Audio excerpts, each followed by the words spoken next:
معاشرے میں دو طرح کے لوگ ہوتے ہیں، ایک وہ جو مجبور ہے، بھوکوں سے ہے، فاقوں سے ہے، پریشانیوں سے ہے، اذیتوں میں مبتلا ہے، تو قرآن نے ان کو کہا کہ کوئی بات نہیں، زندگی مشکل، تکلیف، اذیت سے گزارو، صبر کرو گے تو اجر ملے گا۔ اور جس کے پاس دولت ہے، جس کے پاس ثروت ہے، اختیار ہے، منصب ہے، عہدہ ہے، اس کو کہا تو گھر کمرے میں بند ہو کے نہ رہ، جا کے معاشرے میں ڈھونڈ کے غریبوں کی مدد کر۔ جس کے پاس ہے اس کو رحم کا درس دیا، جس کے پاس نہیں ہے اس کو صبر کا درس دیا۔ اب مجھے بتاؤ، معاشرہ اگر ایسا ہو جائے گا، جس کو مشکل ہے، تکلیف ہے، وہ اپنی سفید پوشی کا بھرم نہ ٹوٹنے دے، وہ کہے کہ میں اپنی سفید پوشی کو داغ نہیں لگنے دوں گا، جیسے جیسے گزارا کروں۔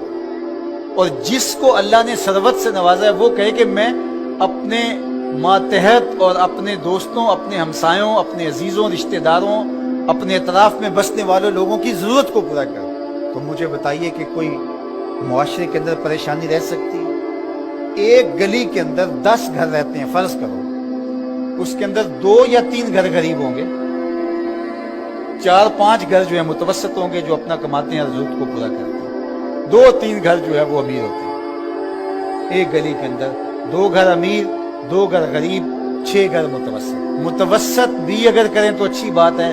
اور اگر وہ گلی میں 2 غریب آدمی جو ہیں ان کی مدد 2 امیر کر دیں، ان کو اپنی فیملی کا حصہ مان لیں، تو اس گلی کے مسائل ختم ہو گئے کہ نہیں ہوئے؟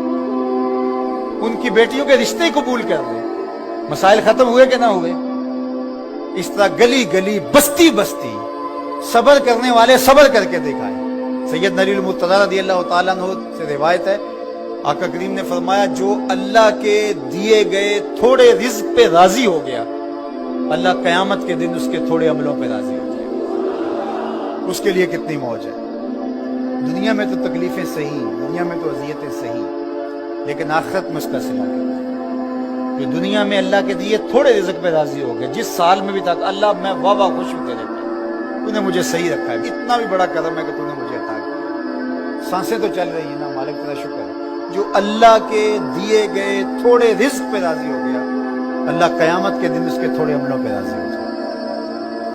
اور اس کا معکوس کیا ہے؟ جو اللہ کے دیے گئے زیادہ پہ بھی راضی نہ ہوا، ایک وہ بھی ہیں جو اللہ کے دیے تھوڑے پہ راضی ہو جاتے ہیں، اور ایک وہ بھی ہیں جو اللہ کے دیے زیادہ پہ بھی راضی نہیں ہوتے۔ بعض وقت کسی غریب سے پوچھتے ہیں سناؤ کیسے حال ہے، تو وہ کہتے ہیں اللہ کا شکر ہے۔ اور بعض اوقات کسی فیکٹری کے مالک سے پوچھتے ہیں کیا حال ہے، وہ کہتے ہیں چل ہی رہا ہے، آپ کو پتہ ہے آج کل گزر ہو ہی رہی ہے، اس کی گزر ہو رہی ہے۔ جس کے کروڑوں روپے بینک میں پڑے ہوئے ہیں، وہ چہرے کے اوپر کئی طرح کی لکیریں لا کر کے کہتا ہے بس گزر ہو ہی رہی ہے۔ کتنے لوگوں سے بہتر ہیں آپ جو نانے شبینہ کو بھی ترستے ہیں۔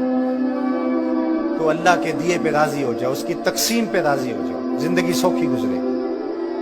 نہ راضی ہو گئے تو پھر کیا کر لیں گے ہم؟ اگر اللہ پہ راضی نہیں ہوں گے تو پھر کیا کر لیں گے؟ پھر بھی تو ایسے ہی گزرے گی۔ تو بہتر نہیں راضی ہو کے گزرے اور آخرت کا سودا ٹھیک ہو جائے۔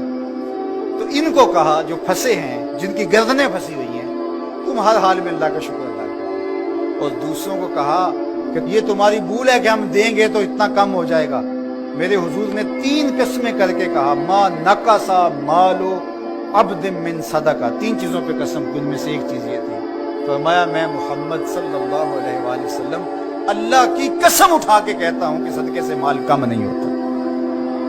صدقے سے مال کم ہوتا تو حضرت ابو بکر صدیق اس دنیا کے سب سے غریب شخص ہوتے جنہوں نے سارا مال دے دیا۔ حضرت عثمان غنی سب سے غریب ہوتے، حضرت عبد الرحمن ابن عوف سب سے غریب ہوتے جنہوں نے 30,000 غلام آزاد کیے زندگی۔ تو مال خرچ کرنے سے کم نہیں ہوتا۔ اور یہ بات حضور ویسے بھی فرما دیتے تو کافی تھا، لیکن میرے حضور نے قسم کر کے کہا کہ میں رب کی قسم کر کے کہتا ہوں کہ صدقے سے مال کم نہیں ہوتا۔ اللہ ہم سب کو سورہ البلد کے مضامین پر غور و تامل